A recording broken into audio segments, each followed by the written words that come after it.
Hello! Welcome to Snails and Fairy Dust. First of all, I just wanted to show my face on here for the first time. So hello to everyone out there. Thank you so much for all the support up till now. This is Bean, who is really annoying. Say hi, Bean. Um, and today I'm going to show you how to make these earrings. But first, I wanted to let you in on a little secret. And that is that I am actually left-handed. So all of my videos, what I normally do is reverse them so that they look like I'm right-handed, because I know there are more right-handed people in the world. But today, if you're left-handed, it's your lucky day, because I'm going to leave it in its original format. And yeah, so for the left-handers, hopefully the right-handed people can follow along too. But if you lefties enjoy this, let me know, and I'll make more left-handed videos in the future. And I think that's it. So let's get started. Okay, so this is a closer look at the earrings we're making today. You can find a pattern on my Shopify store or my website, which I will place the links below for those. If you don't have the pattern, don't worry. You could still learn how to make beaded fringe earrings watching this tutorial and just come up with your own pattern. So let's take a look at the supplies we're using. I'm using a size 11 Miyuki Delica bead. I have a size 12 beading needle. I have these leverback ear wires, and I have these little wire guards. They're also sometimes called thread guards. Additionally, I have some clippers, which I'm going to use to cut the thread, and I have this nylon beading thread, which I will use for the fringe, and I have fireline beading thread in 6-pound weight, which I will use for the main part. So to begin, I've cut about 4 feet of my fireline beading thread, and I'm going to pick up the first 4 beads in the first row of my pattern. So I have the 4 beads. I slide them down towards the end of my thread here.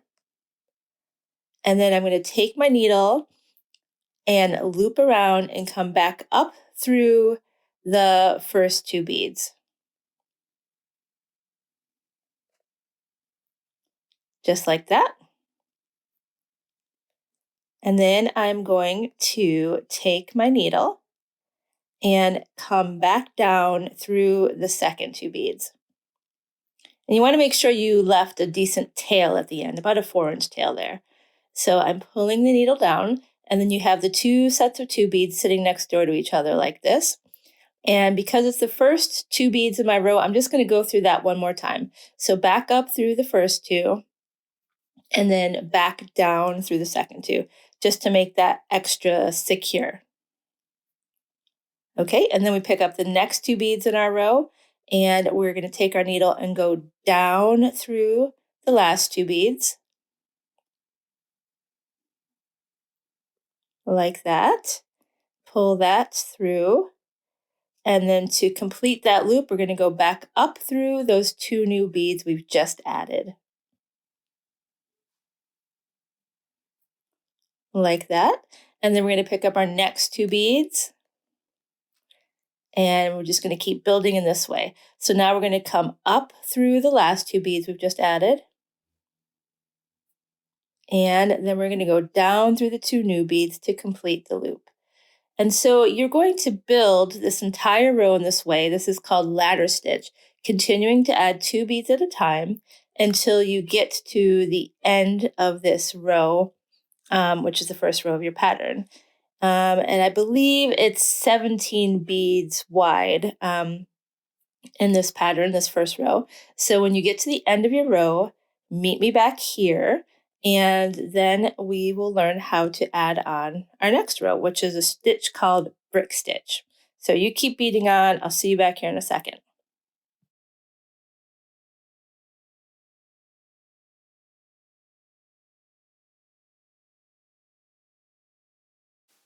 Okay, so here we are. We've completed our first row, and now we are going to add our second row with a stitch called brick stitch.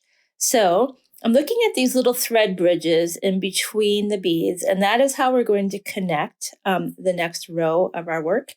I like to turn my beadwork so I'm working away from my non-dominant hand, and then I'm going to pick up the first 4 beads in that next row. So pick up the 4 beads, and then I'm going to take my needle and I'm going to slide it under the second thread bridge from the outside of the work. So that little thread bridge, you want to get the needle underneath that thread bridge and then pull it all the way through. Like that. And then we need to situate these beads where they need to be. So we're going to go back up through the second 2 beads and pull that tight. I've got a little tangled up here. Just take your time. When you have a knot, just go slowly. And then we're going to go down through the first 2 beads like that. And then to finish this off, we're going to go back up through the second 2 beads again. And when we pull that, they should be sitting properly, just like that. Okay, and now if we're going to just add 2 beads at a time for the rest of this row. It's only for the beginning of the row that you add 4. And this is double brick stitch. So now we picked up 2 more, and we're going to slide our needle underneath the very next thread bridge. That tail keeps getting stuck in there. And then you just bring your needle right back up through those 2 beads. And that's how we're going to continue to build this row. It's only the beginning of the row is a bit tricky, but once you get going, it's quite easy. So 2 beads, pick up 2 beads, slide your needle underneath the next thread bridge, and then come straight back up through those 2 beads.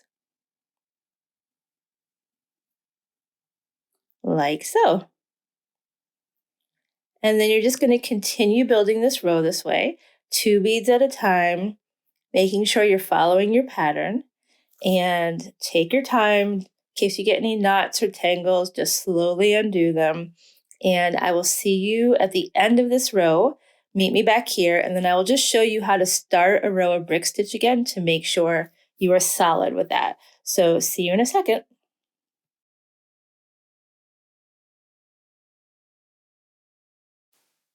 Okay, here we are. You've completed your second row of brick stitch. I hope you're super proud of yourself. And I just want to show you how to start a row of brick stitch again. So remember, we pick up 4 beads. We slide our needle underneath the second thread bridge from the outside. Pull that through. And then we bring our needle back up through the second 2 beads. Pull that tight. And then we bring it down through the first 2 beads.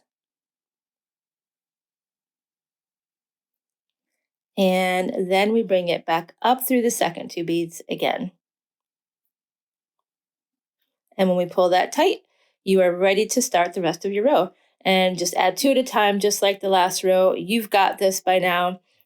Keep beading, keep working up the pyramid, and I'll meet you back here to show you how to change a thread. Okay, so here we are. I am in a place in my work where my thread's about to run out.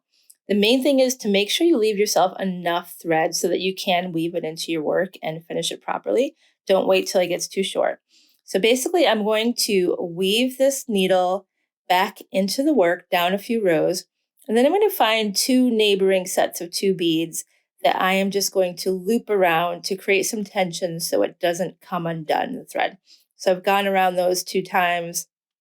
And now I'm going to work down 1 more row, maybe do another loop, and then clip the thread.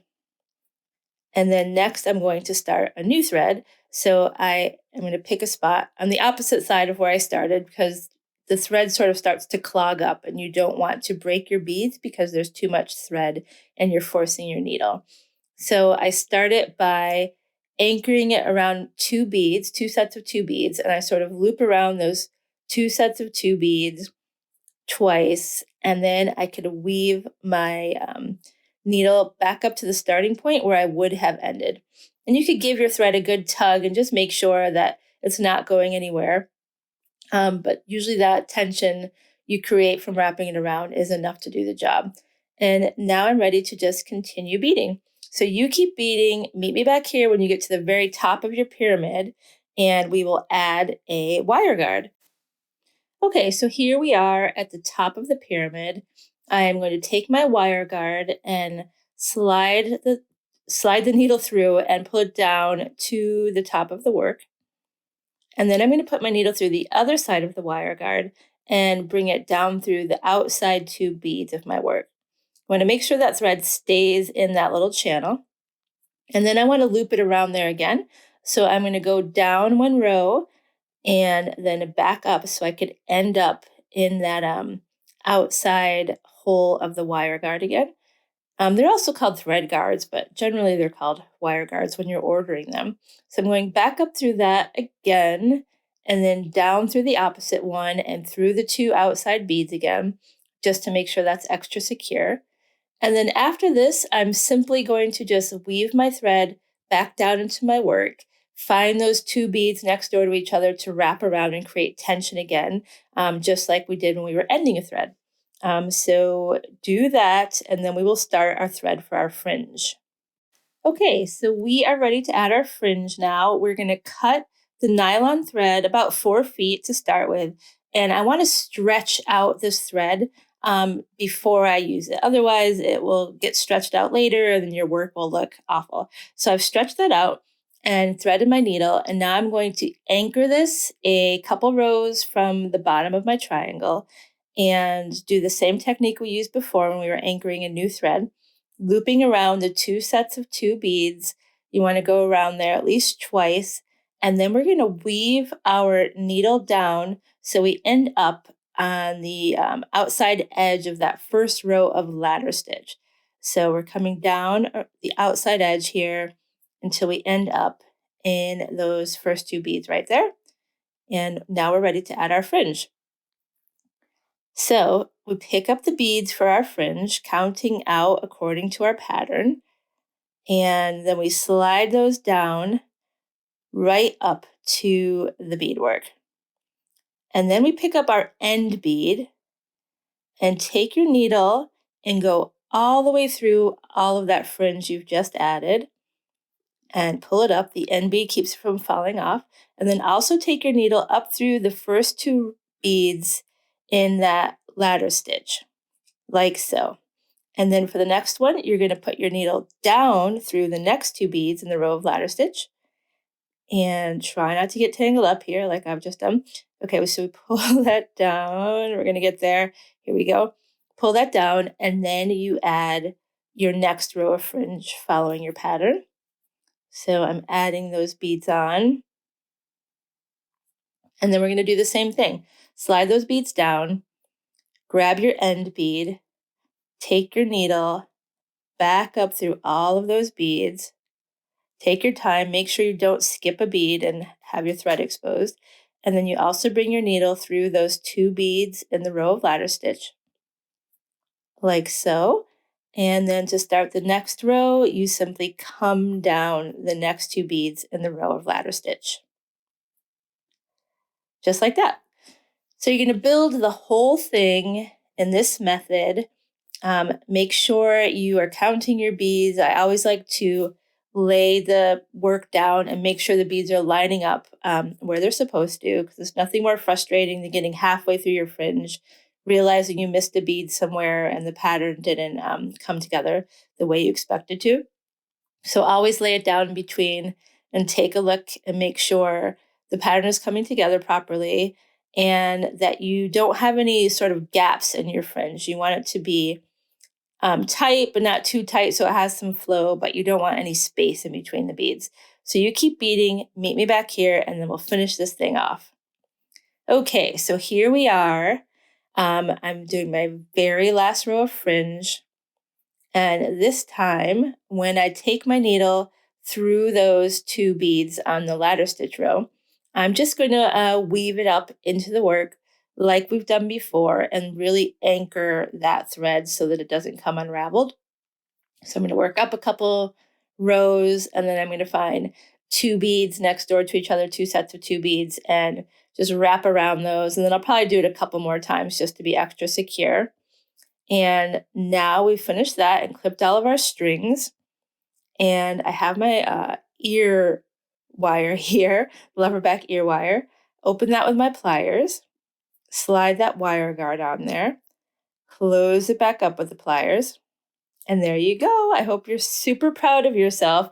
I mean, you still have one more to make, but you could totally do this. Here's the finished product. You're going to be so excited when you wear them and people compliment you. I hope you enjoyed this. If you're left-handed and enjoyed seeing this content in left-handed form, let me know and I will make more left-handed videos for you in the future because I know it's difficult for us lefties to find things for us. So I hope you subscribe. Thank you all for sticking around. Bye.